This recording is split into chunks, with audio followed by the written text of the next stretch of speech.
All right, Michael, you just passed the PMP exam. How do you feel, man? Oh man, I feel great. It was amazing. I was really nervous. Once I got done, I saw, like you said, a little congratulations. I'm like, yes, finally, let's go. That's awesome, dude. So everybody's got their own PMP story. What is your little journey? What's the short version of how you got here, if you don't mind? Short version is back in 2015, I probably started doing it. I did a boot camp, wasn't very successful in it. I then I paused for a little while, went back into it in 2019. I did another boot camp. Mhm. And then I got into another program and took the exam in 19 and I failed it miserably. Ugh. Um, so then found you last year and worked with you a little bit. And then I got into the Accelerator Program. And in about 6 weeks, I took the exam and aced it. So that's awesome, dude. Couple years of struggling and stuff. So from the high level, like as you reflect back, like what kind of mistakes or what was the issue like in the initial way that you were being prepared? Like what was the problem before, you Um, think? so two problems. One problem was um, I am not the best test taker. I know Mhm. you hear that all the time, but I am slow. I'm a slow reader, right? So when I have to take an exam and I have a delimited time where I have to take it a certain time frame, it like freaks me out. And I rarely finish an exam. So when I got into that one there, um, all these situational questions, they're all very wordy, and I just did not do well. I didn't prepare myself well for situation exams. The program I was in before, it didn't really prepare me for situation exams. They did me well for definitions like that, but not situational exams. That was unprepared for that. Okay. All right, cool. And so as you think back and you think about like new people, if you were to say, hey, there is like one big mistake that people could make in their preparation, what would be the biggest mistake that people could make as they prepare for the PMP? Huh. Biggest mistake is I would say for me not respecting the time, Mm. not respecting the time, because when you go through the questions, we have a tendency of reading the questions, reading the answers, and then comparing the answers themselves with each other, Mhm. and not comparing whether the answer is right or wrong, period, towards the question itself. Okay, that makes sense.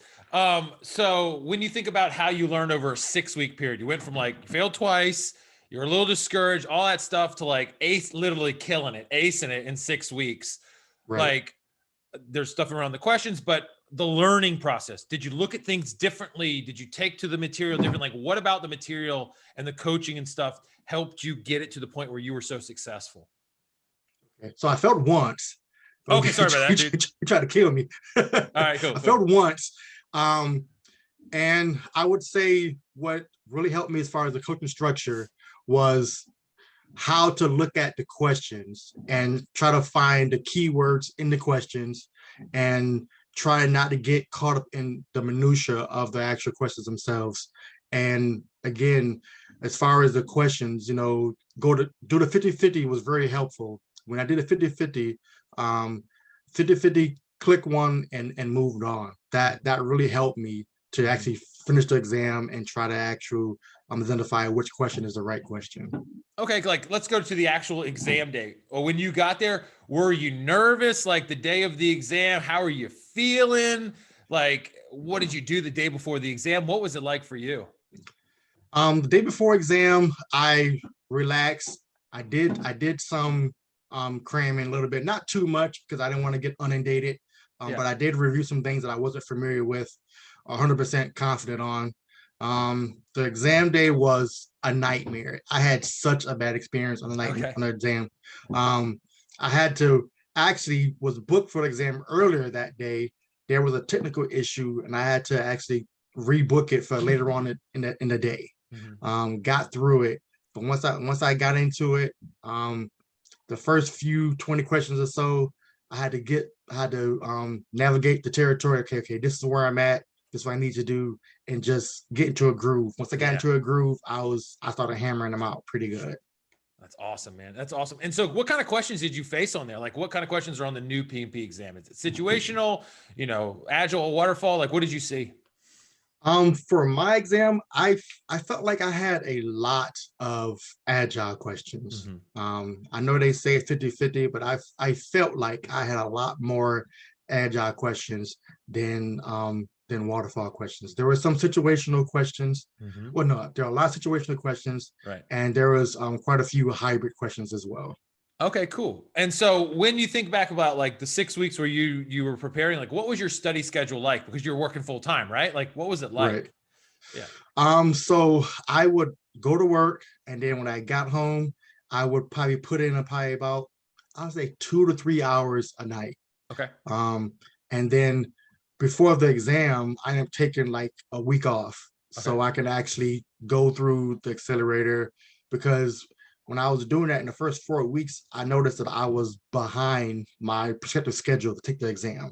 I'm like, okay, I need to do something to catch this time up. So I took a week off to dive deep into the information, and then I was able to really get to a good point where I was like, okay.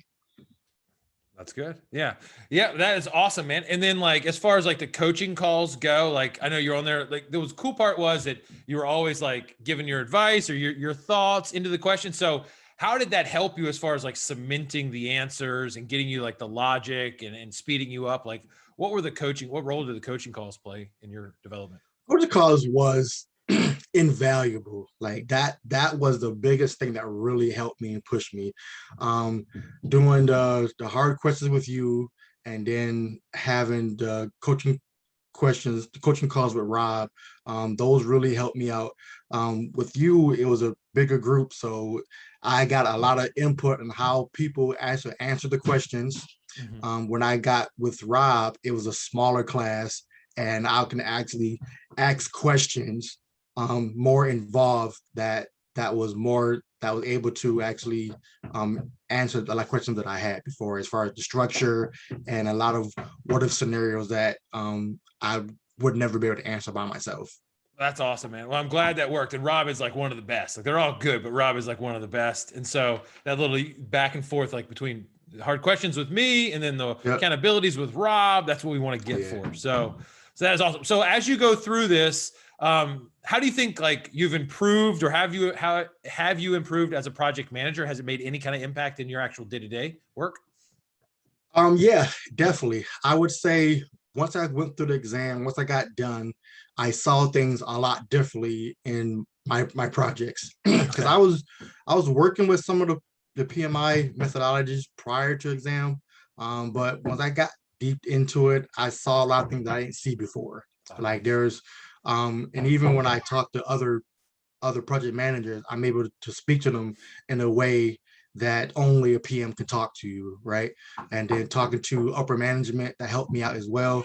When they actually had questions, I had a litany toolbox of all type of tools and techniques that I can provide to them that I didn't have before. Oh, that is awesome, man. All right. So if someone came to you, like someone that you cared about, a colleague, friend, family, whatever, and they were trying to get their PMP, would you recommend the 7-day accelerator? And what about it would you emphasize and say, hey, this was going to help you a lot? Oh, I would definitely recommend them to come to PMP Prep and do the accelerator, because there's so much information that you just can't pull yourself without any assistance. And it's structured. For me, I'm ex-military, so I enjoy like a structure. And a lot of other programs aren't structured the way this one here is. That's awesome, man. That's awesome. Well, okay, cool. So like if you were to leave them, like there's a lot of people out there that are on the journey. They might be early, they might be in the middle, and they're probably like struggling, lost a little bit, don't know where to turn, don't know if they should keep going. Like what would be your advice for those individuals to keep going, moving, and like what should they do to make sure that they're, at the end and did as well as you did? I would say keep on keeping on. That's one thing that you live by. A lot of times when I took a practice test, I didn't get the 80% echelon at times. So I'm like, okay, I got a little discouraged. Like, okay, what did I do wrong? And try to reflect on those type of things. And every exam is not going to go well for you, right? So what do you do next? Like, how do you prepare yourself and keep moving, keep pushing forward? In order to do that, you got to definitely have a strong mindset, because in project management, things don't always go well. So you have to know, what do you do and how do you attack it at the next stage. And going through this program actually trains you and helps you practice to do that, to do just that there. I love it, man. I think that's really, really awesome. Well, Michael, I'm super duper happy for how you did. You were an awesome asset to the community in a sense. And we really, really appreciate everything you did. And we're super proud of how you did. So if there's anything else I can do to help you out, you know, we're here. We got the new site rolling out like today, tomorrow, and tons of PDU and learning stuff. So this will not be the last time we chat, man. I really, really appreciate it. Good job. I appreciate it, Scott. You've been so helpful. Your team has been so helpful. I could not ask for a better result. That's awesome, dude. All right. Have a great day. See you soon. Thank you. Take care. Yes, sir. Bye-bye.